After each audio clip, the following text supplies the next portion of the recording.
హల్లెలూయా. ఇస్తాడా ఆయన? మురిసిపోయి ఊరుకుంటాడా? ఆయన పిడికిలు ఇవి ఇచ్చాడంటే మన వల్ల కాదు. దేవునికి స్తోత్రం. హల్లెలూయా. ఇస్తాడా ఆయన?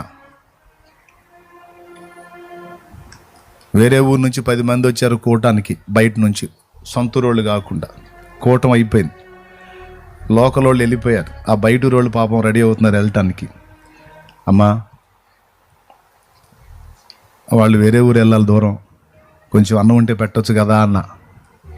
మాకే లేదు టికానాడ. స్తోత్రం. మాకే లేదు. ఎట్లా చేయాలా అయ్యా? మనమే కంట్రోల్ బియ్యం తింటున్నాం, రేషన్ బియ్యం తింటున్నాం, అది కూడా కొంచెమే ఉంది. ఆ ఉన్నదానిలోనే వండి పెట్టి మన సంగతి దేవుడు చూసుకుంటాడు. ఇప్పటిదాకా వాక్యం విన్నారు, టైం అయింది. వాళ్ళని అట్ట ఖాళీ కడుపుతో పంపటం నాకు మనసు లేదమ్మా, ఏదైనా పెట్టుమా అన్న. 2 కేజీలు వండింది, 2 కేజీలన్నర ఏమో వండేసింది. లేదు, కటకట్టలాడుతుంది పరిస్థితి. ఆ ఉన్నదానిలోనే త్యాగం.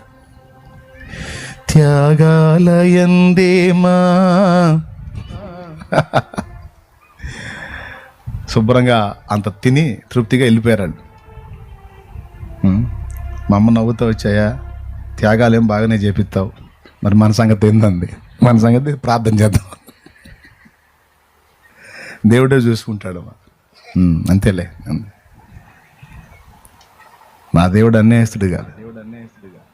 2 కేజీలతో మొదలుపెట్టిన ఆహారం వండటం ఈరోజు 60-70 క్వింటాలు వండుతారు. 60-70 క్వింటాలు తమ్ముడు, చిన్న మాట. 60-70 క్వింటాలు అంటే వారానికి వచ్చి 12-14 క్వింటాలు వండుతారు వారానికి వచ్చి.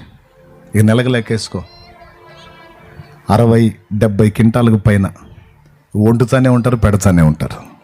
ఇప్పుడు పోయి కూర్చున్నా నీకు అన్నం ఉంటుంది అక్కడ. 2 కేజీలు ఎక్కడ? త్యాగం 2 కేజీలు. దేవుడిచ్చిన సమృద్ధి మన వల్ల కాదు దాన్ని ఆపటం. హల్లెలూయా.